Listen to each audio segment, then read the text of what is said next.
I'm Maria Menounos, and you're tuned in to AfterBuzz TV, the ESPN of TV talk. Now, let the buzz begin.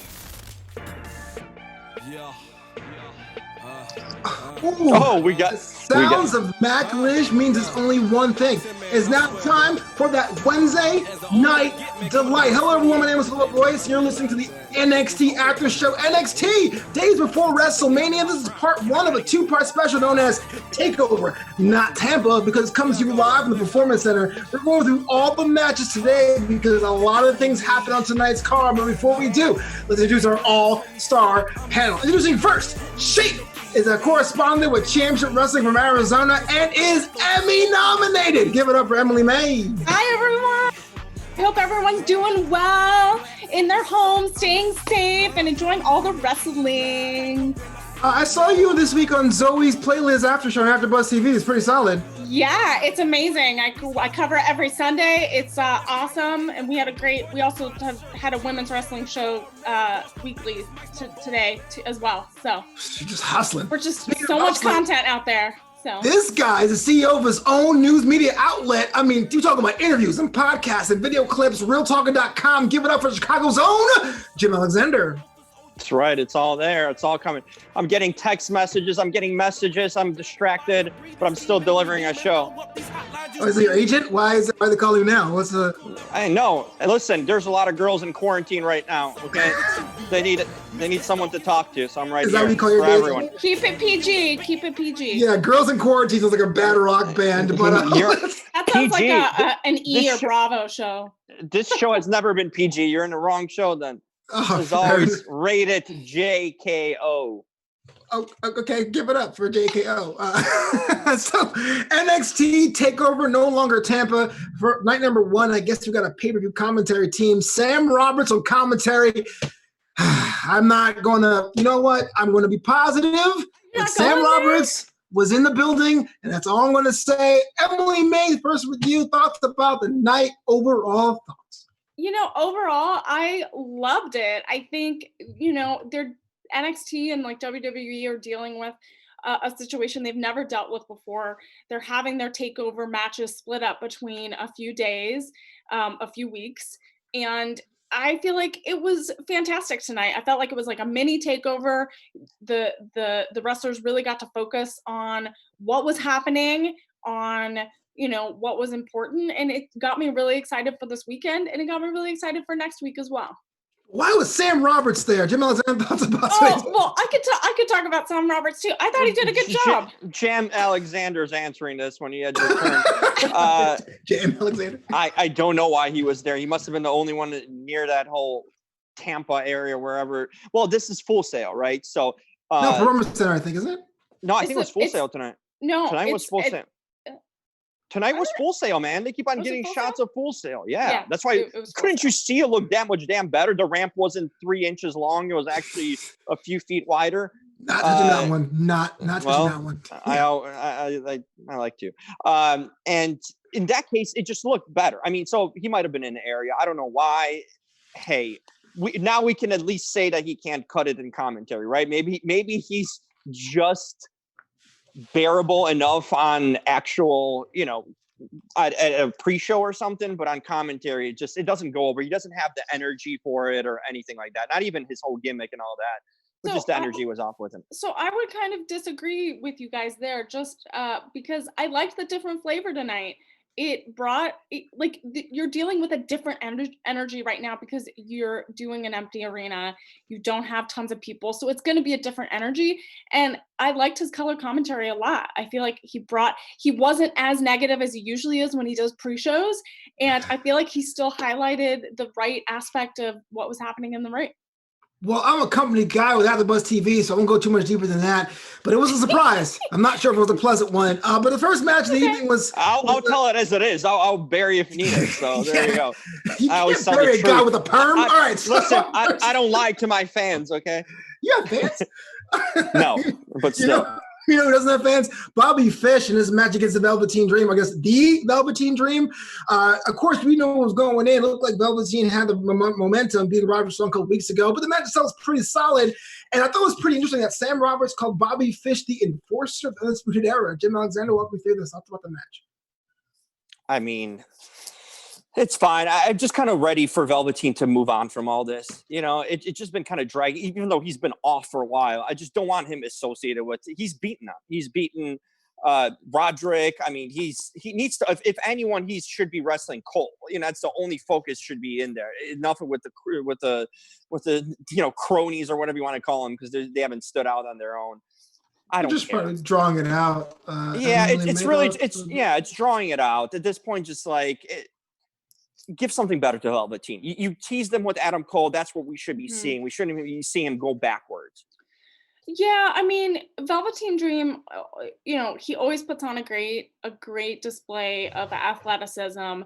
And what I'm missing is trying to find where he fits into this universe right now.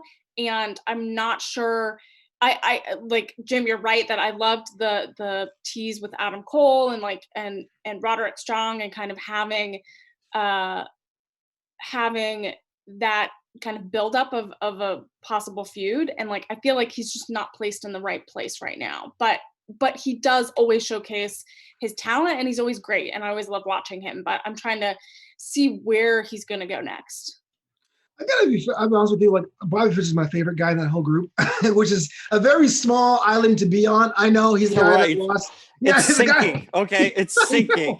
Hey, I can admit that. If I had stock in Undisputed Era, I would probably sell off half of it now. But I'm just being honest with you, the match itself was pretty solid. I can tell that Bobby has been hitting up catering. Not shaming the guy, because I am too in quarantine. But Velveteen Dream is on the way back. He beat Roderick. He beat Bobby Fish tonight. Does he get a pass right up to Adam Cole? Or does he have to go through a rally too to make this story complete? I mean, I think it's already been written, right? I mean, you've had your individual feud with Roderick Strong. That's been put to rest, it seems like. So Adam Cole was top of the food chain. Why are we going backwards? It just doesn't make sense. It's like he's beaten everyone on the way that he needs to be to get to Adam Cole, right?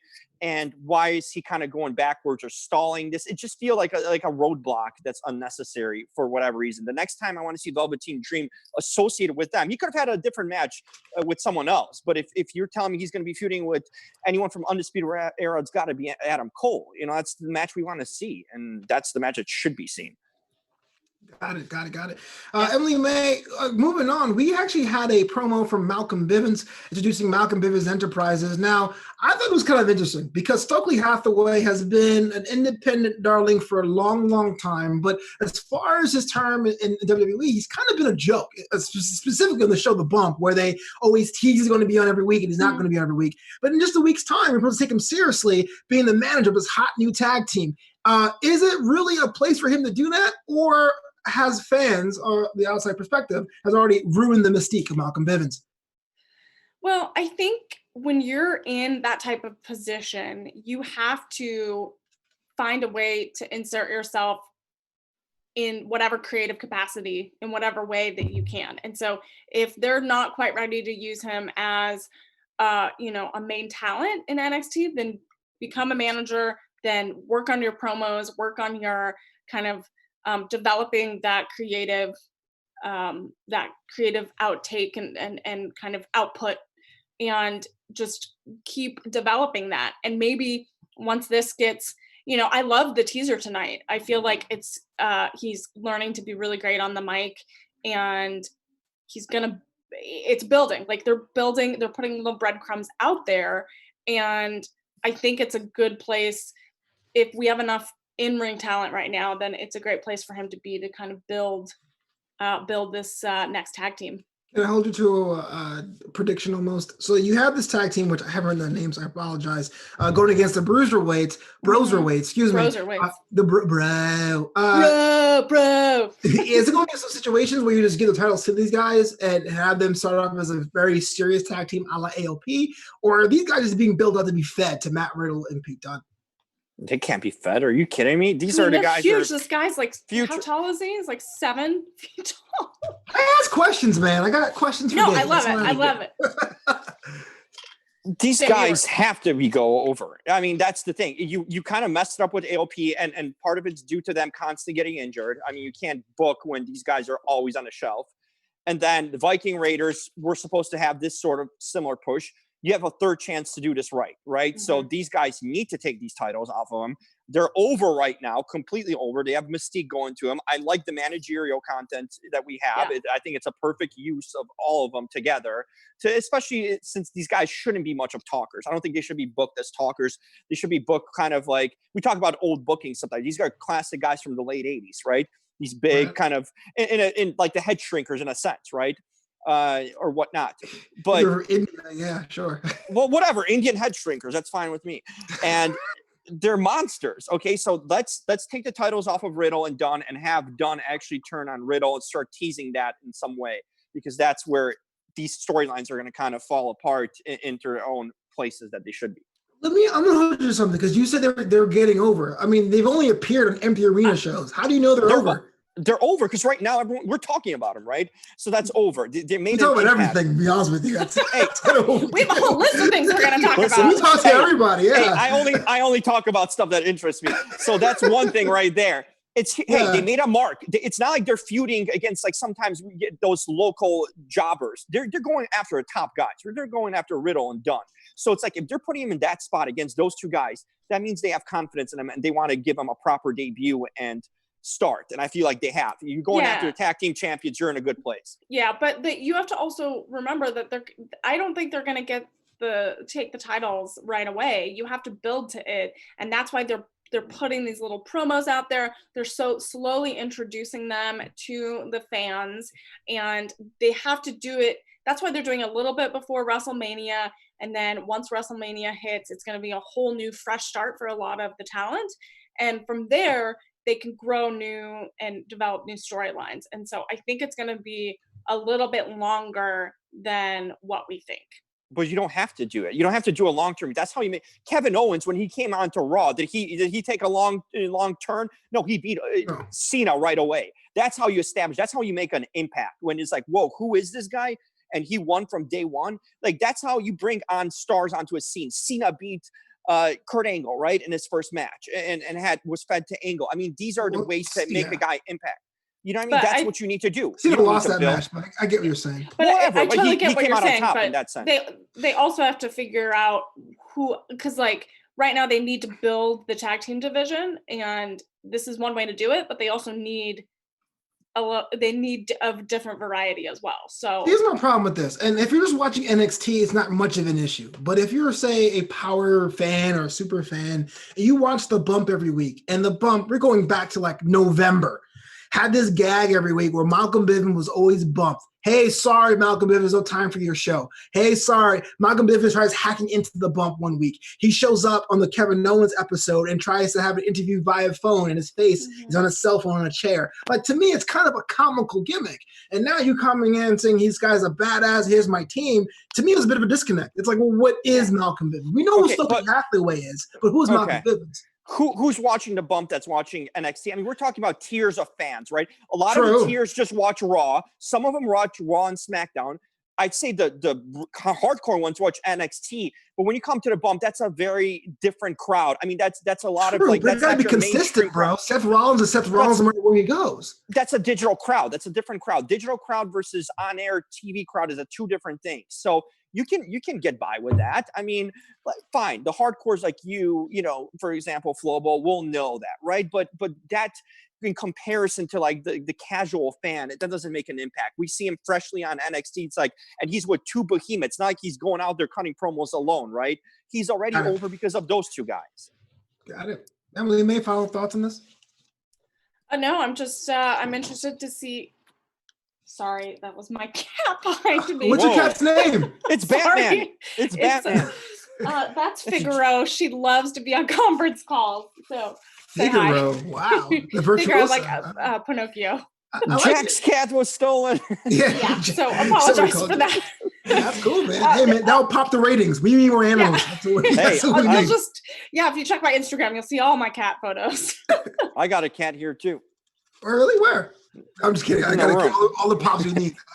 So moving on, we had an interesting match. To me, was very interesting in a lot of ways. Dexter Lumis, a guy that was in last year's NXT Breakout Tournament, coming out against Jake Atlas. For those of you who don't know about Jake Atlas, go back to his videos. An independent star, recently signed. And WWE has a bad history with superstar signings like Jake Atlas. I'm not saying the loss in this case affects him or anything, but I think I want to talk to you more about Dexter. Here's somebody that's doing a gimmick that's almost AEW level, if I could be bold.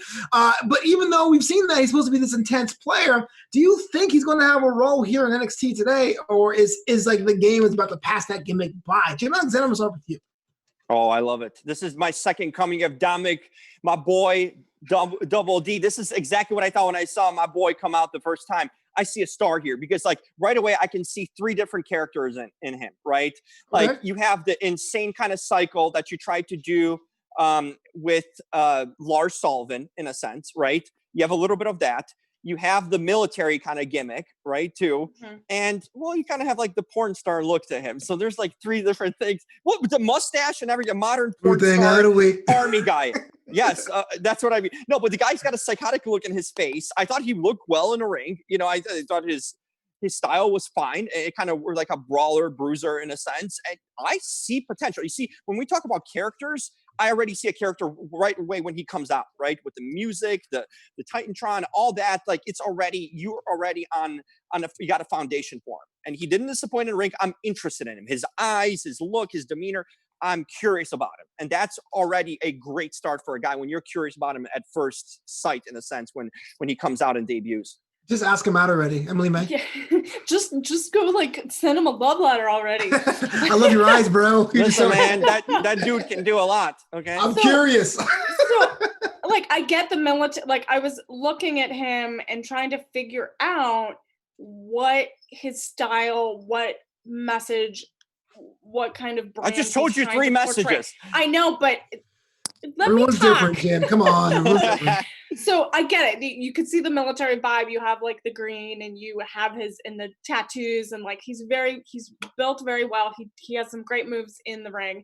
But what I'm confused about is I feel like all those 3 that you speak of, all those 3 messages, I don't know if they're clear enough to be all together, if that makes sense. You know, like, it's like meshing together too much that I feel like it needs to have a clearer branding where we know exactly who he is. Because you just explained him in 3 things. 3 scenarios you can take him. That's why they have time. This is a debut, right? So now we have time every week to see more growth and see more of which one it is, right? Same thing with Damian Priest. We thought he was this clubber guy, this New York guy. He came out, then I think he's like he's shooting an arrow and all that, and that got all mushed up and bad, right? It didn't turn out what they wanted it to be. With this guy, this is a debut. We have 3 immediate, at least in my mind, ideas that come up what he could play, what he could be like, and now let's see what he picks. Like what he's gonna run with, right? You could be a Lars Sullivan. Technically, they could book him like in a way like Lars Sullivan was booked, and it could be that.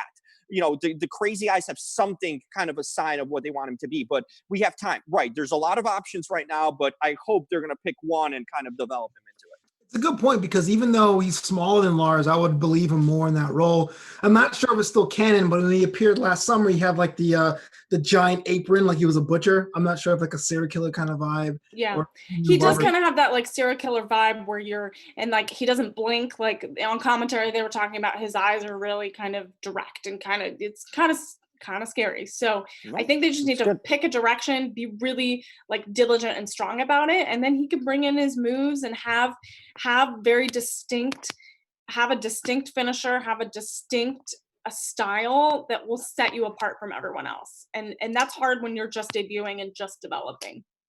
So let me ask you, Emily, about Jake Atlas, right? So here's someone that was signed recently, and if you guys seen his matches, if you haven't, check him out on YouTube. Mm-hmm. A lot of upside for this guy. Was it too soon for him to be the sacrificial lamb against Dexter, or just all muddled up with the global pandemic and just deal with it, Flobo? It's not being so critical. I mean, why not? You have all this new talent getting signed, and right now is like a prime time to have a debut. So, and he's been around the independent circuit for a long time. So I think it was when I was watching it, I felt like it was a perfect complementary match, that they both were paired really well. They both kind of had the same type of matchup. So I feel like it was a good thing for him to have his debut tonight. That impressed Jim? No. I mean, we saw who's getting pushed, right? The guy that we just talked about. True. Goes over him, and that's what mattered, right? The guy that has more of a character went over. This is what really ticked me off about commentary, because it seemed like Roberts and Phillips both telegraphed the mess. We really knew that Dexter was going over because his music is a Stranger Things theme song kind of sounding thing. Right. But as soon as they were like, oh, he's deliberate, look at his eyes. It's like, oh, you pretty much spoiled this match. For me personally. I'm not saying it went out there, but yeah. So do you think they commentary called it for you? Yeah, they told what they were saying. It's actually in my notes, like commentary telegraphed the victor here, which it's again very minute thing. We watch wrestling all the time. Maybe it's me being critical, but I was like, you know. Yeah, but it's good to know like what are those triggers for you and what like gives it away. Yeah, because I don't know. Sometimes you can have one bad experience with a wrestler or a match, and that can just write you off. Like everyone says, "Why do you don't like Edge?" And I'm like, "Well, Edge is doing it for me because, you know what I mean? Like, who knows?" And for Jake Atlas, I'm interested to see if they're gonna like, because this was his first debut match, if they're gonna change any of his branding or kind of like plus it up a little bit, and kind of shape it a little bit. I'm interested to see what they do. Time will tell. Jim Alexander, before we move on, can you do me a favor and tell the world, hey, listen to this AfterBuzz show and the AfterBuzz shows? Listen, you have nothing else to do out there, so be productive and, like I said, sanitize and just subscribe. You know, tell your friends, call them up, actually, you know, make some contact with other humans and subscribe, comment, come in, join in a chat. Like, what else would you do really right now? Besides watching old tapes and stuff. So more of you should be joining in this chat, commenting, interacting. And of course, if I'm not saying it's for you to drive, but if you're driving somehow to the grocery store, at least tune us in on iTunes and give us a 5-star rating. And remember, stay safe, stay sanitized, and don't do anything I wouldn't do. And wear masks. Well, if they have nothing better to do. Oh my goodness. Okay. Let's talk about this massive, mammoth women's gauntlet match with the winner getting the last spot in the ladder match of next week's TakeOver episode. 5 women were going during the battle. Dakota Kai eventually won the match. Let's talk about Shotzi Blackheart. The first seed in this matchup went the distance and debuted not only her submission move here, her submission maneuver, but also her senton to prove that it could end matches. Emily May, I want to start with you as a co-host of Women's Pro Wrestling Weekly at AfterBuzz TV. Who was the big winner of this match, and were there any losers? Yeah, I mean, I think Shotzi Blackheart was the winner in the sense of she shined tonight. I feel like this was her moment to go against multiple women, showcase her new moves, like you said, and really kind of show that she can be a shining star in the women's division. I feel like there were moments where it got a little muddled, but I feel like she did a great job tonight. And even though Dakota Kai took the big win, I feel like this was a great shining moment for all the women in the match. So taking Shotzi off the table, who do you think will be the second one to break out here? Like, we all know Dakota Kai went over, but who else got over, in your opinion? It's got Aaliyah, Deonna Purrazzo, Xia Li, Kaden Carter. I would say Xia Li and Kaden Carter, I think, surprised me tonight. I mean, they always do a great job, but I feel like they really tried to kind of showcase what they can do in this type of situation. I feel like gauntlet matches are very unique, and they're very sometimes difficult to kind of, especially without the fans, very difficult to kind of engage. But I feel like those two were my second in doing well tonight. Sure. Jim Alexander, this was a 4-segment matchup. Shotzi Blackheart kind of almost went the distance here. Dakota Kai and Raquel get involved. Thoughts about the way this match ended? I mean, overall thoughts about the match itself, but the actual finish, I want your opinion on this one. It was fine. I mean, you needed the right person won, right? Dakota Kai's got a long-lasting story. If you put anyone else in that match, it just wouldn't feel right. I mean, I think you have a really good roster now in that ladder match. I think anyone is almost maybe besides Candice LeRae, has a chance to win, right? I think it's one of the more unpredictable. Why not Candice? Because she hasn't gotten over ever, and she won't. Okay, she's like that veteran. Wait, so you don't think Candice is gonna no win the ladder match? Why not? Because she hasn't gotten. She's an enhancement. She's a mid carder. She's a straight up mid carder that. She's you love that word. A better version of her husband, maybe. Okay, wow. Yeah, or even the same level. She's got a lot of things that her husband does when it comes to getting over. So I just don't see her as like everyone's got potential there in a sense. Like she's just we know what Candice LeRae is, right? Chelsea Green has a massive potential right now to take this. She's and not really, gonna take it. Why She's not? Gonna take it. She's I don't been think over. she's ready. I don't think she's ready. Why? If she wasn't ready, she wouldn't be in that match and wouldn't be the first winner. But going back to this match, the right person won, who could also be the winner of the ladder match. I'd give her a shot too. You know. Okay. And as far as one person that bothered me, it was that Purrazzo needs to get a better push. I don't understand how she came out first and just went out first, right, in that match. She's got a gimmick. She's got a storyline, at least in a sense, you know, and that's it. It's much easier to get her to get over because she's got something there already, right? And Kaden Carter, all we've seen from her is just getting jobbed every week. Lately. It's not that I don't like her any sense because I think I love her. Flobo loves her. She's gonna be bring out Sarah 2020. Yeah, but they haven't booked her right, so she's just been losing, so she had no chance. The right person won. I think it was a fine match. You know, I have nothing special to say about the ending of this match or anything. I just thought it was the right winner, and you know what, it went the way it should. I agree with you about Deonna Purrazzo. Look, she has a lot of that it factor. And I think it's one of those situations where they keep saying, oh, she has it, we'll get back to her. And it's totally been to her detriment. But let's look at this ladder match. It's going to be next week. Io Shirai, Candice LeRae, Tegan Nox, Mia Yim, Chelsea Green, and Dakota Kai are in this. Here's my bold prediction. Knowing that who's going to be the number one contender, does that all but guarantee that Rhea Ripley retains this weekend at WrestleMania?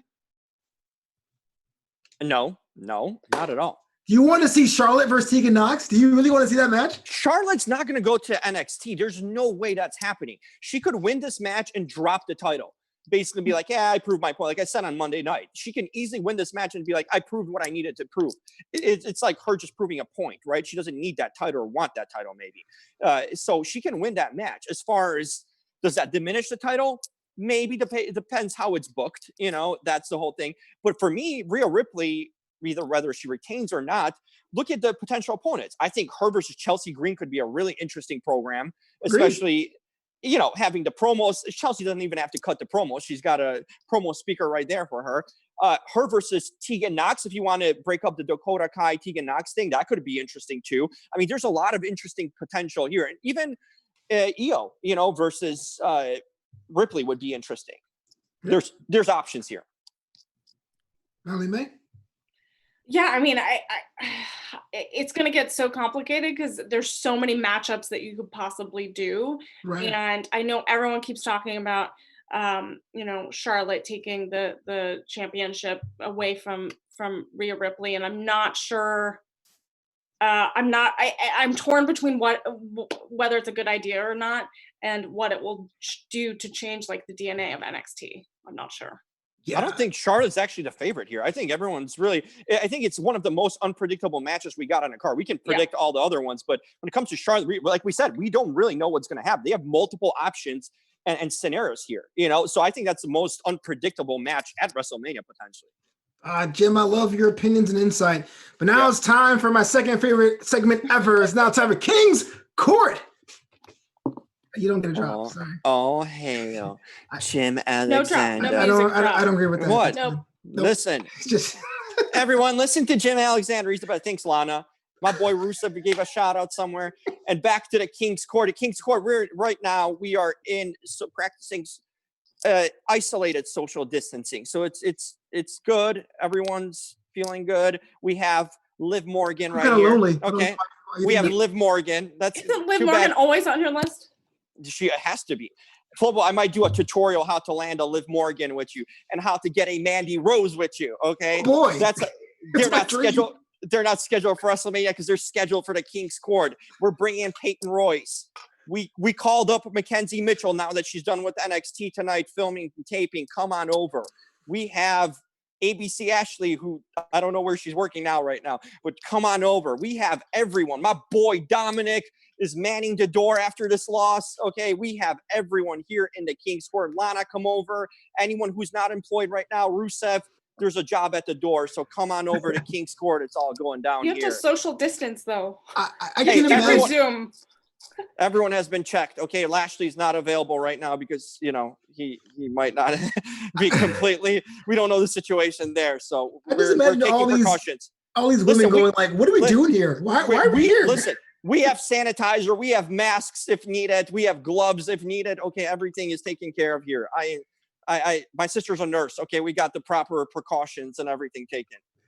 Oh my gosh. Safest place. Before we get on to our next match, it's now time for a segment I like to call Lockdown Playlist. If you're like me and you're watching WWE Network all the time, every day, WrestleMania season, here's a pay-per-view card of NXT. You can go back and check out. Underrated pay-per-view, in my opinion, NXT TakeOver San Antonio from 2017. The main event was Shinsuke Nakamura against a phenomenal or glorious Bobby Roode. This guy was money back in NXT. I don't know what happened. That main event was pretty solid. I got to say, AOP had a match against DIY, which you also check out, and Asuka beat both the Iconics and Nikki Cross in a match which stole the show. So if you have some time, go back on the Lockdown Playlist, check out NXT TakeOver San Antonio. I've done that. Thanks, Flobo.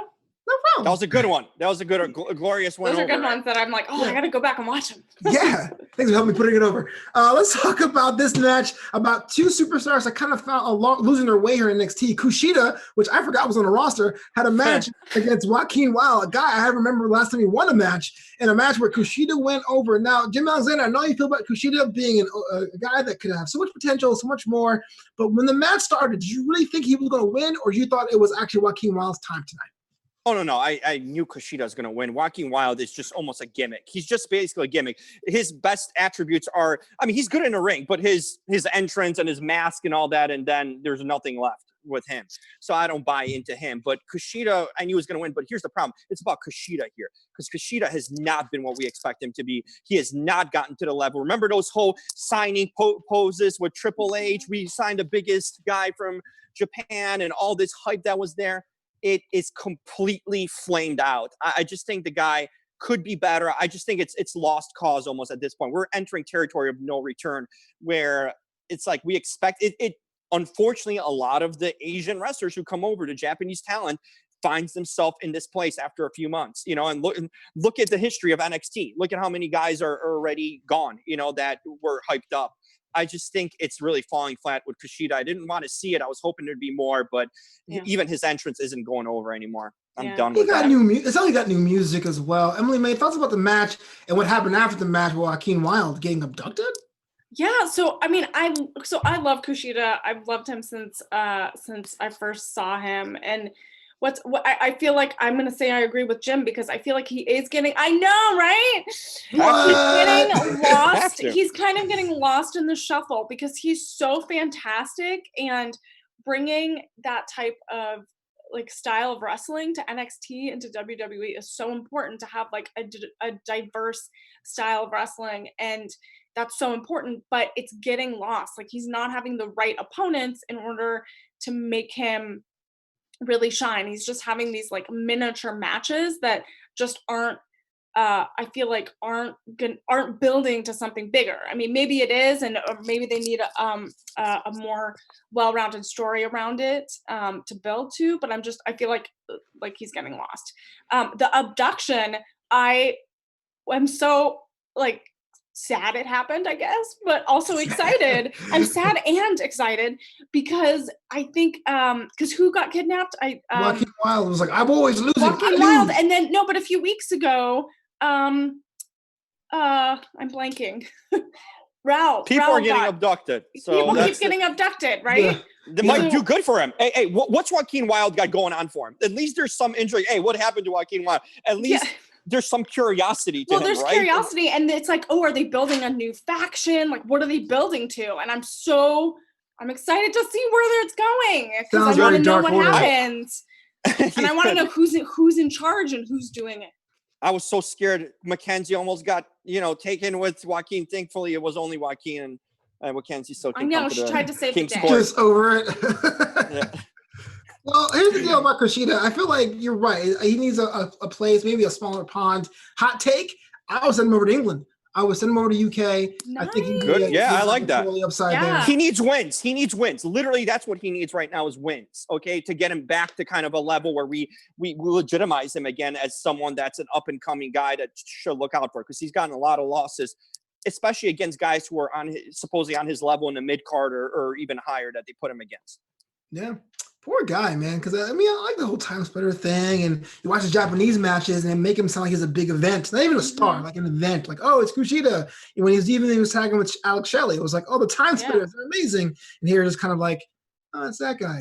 Yeah, then again, Mauro has been on energy. commentary. Yeah, there's an energy that's different with his Japanese matches than it is here at NXT, and so trying to find that, I am so glad you said that word, Emily, that energy, because our main event was a three-way dance for the North American title. Keith Lee, Dominick Dijakovic, make sure I say it right because Jim always messes me up. My boy, Dominick Dijakovic. Damian Priest, which I thought Priest had his most complete performance since being called to the roster. But here's the thing. I think so, as far as like character versus moveset and all that stuff. Here's a match where I think would have been so much better if the crowd was there, because it did everything as far as character work, but it just seemed very slow and deliberate. Emily, may I start with you? Thoughts about the main event? Yeah, I mean, I kind of agree with you that there's certain parts of matches that you need, like Keith Lee, when he walks out, the fans are going to go wild. There's going to be an energy there that's magnetic, that's literally going to bring people together to fight and to cheer for the person that they want to win. And it's hard translating that energy when no one's in when Sam arena. Roberts is on commentary, you're right. Yeah. I didn't say that. Fair enough. So you have to find those moments that are going to energize the match for the people watching on the screen. Yeah. And I feel like they did have moments of that, but it doesn't necessarily have the same effect. Yeah. And I did thoroughly enjoy it. I always rooting for Keith Lee. Dijakovic did, who? Fantastic. Dijakovic. My boy, that's not his name. Here we go. When it comes to this match, I thought it was actually disappointing from what we saw with my boy and Keith Lee last time. They put on what I guess called one of the best matches we're going to have this year. It was an instant classic. And I thought Priest was the problem here because he slowed it down and he missed spots. So many of the top rope spots, he missed them. He either tripped over, he took too long, he was lagging on a lot of things. He just wasn't in sync with those guys. Those guys work really well together. And I felt addition of Priest slowed it down and he missed spots. I counted at least 4 spots that Priest slowed down and missed when they were trying to do most of them top rope spots. So I thought he was a detriment to this match.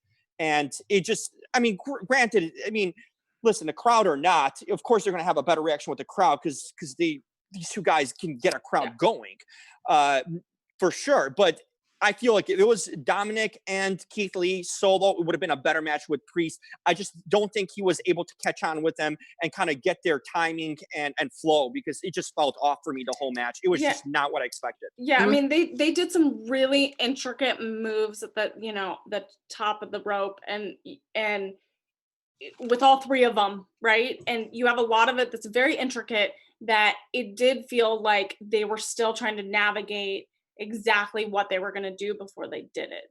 And Priest was holding him up. I think he missed a lot of those spots. I really feel like he didn't sell some of these spots or missed them simply. I got to disagree with you, man. And I feel like, actually, no, I take it back. I agree with you that Priest made some mistakes, right? Yep. But what I'm saying is those guys, I'm talking about Dominick and Keith, didn't have the best performance either. It was a sloppy match. And I agree. I felt like the crowd would have been into it a lot more because, again, when you have one guy, doesn't matter who it is, it's a lot easier to coordinate than a triple threat match. But here you guys trying to do the whole deliberate, elaborate selling and have their mistakes, and there's no way to cover it up with this is awesome because there's no one in the building. It just became like a C+ or B- match overall. But I wouldn't put the blame completely on Damian Priest. It's not fair.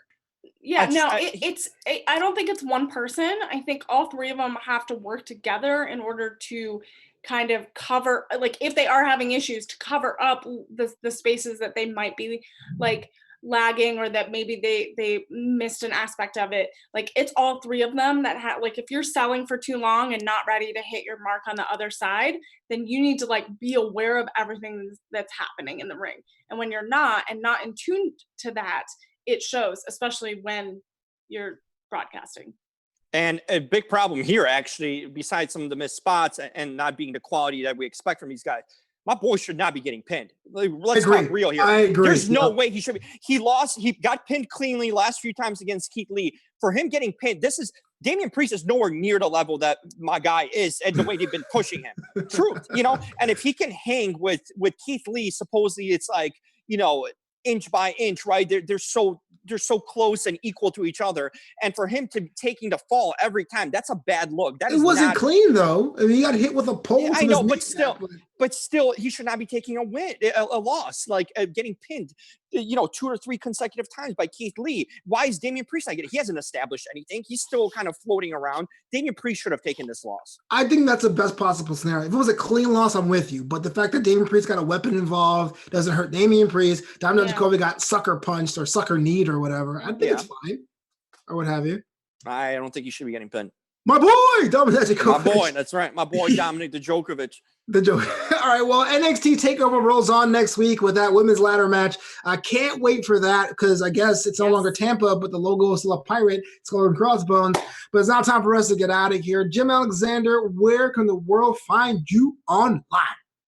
Well, they can find me where they've always been, stalking me and looking for me and talking crap about me. So keep on sending it over at Jim Alexander on social media. Oh no! Don't call the music over me. Follow me on Real Talker, realtalker.com, Real Talker on YouTube. Subscribe. I'm around. Emmy May. All right, so you can find me on all social media channels, Twitter and Instagram at Emily May Heller. Check it out. Lots of WrestleMania content coming this weekend. Can't believe it. Of course, it's at Flobo Boyce on Twitter, at Flobito on Instagram. Hello, everyone. My name is Flobo Boyce. My website is flobito.com. New content every week. Support the homie and buy a t-shirt at flobito.threadless.com. And until next time, buzz you.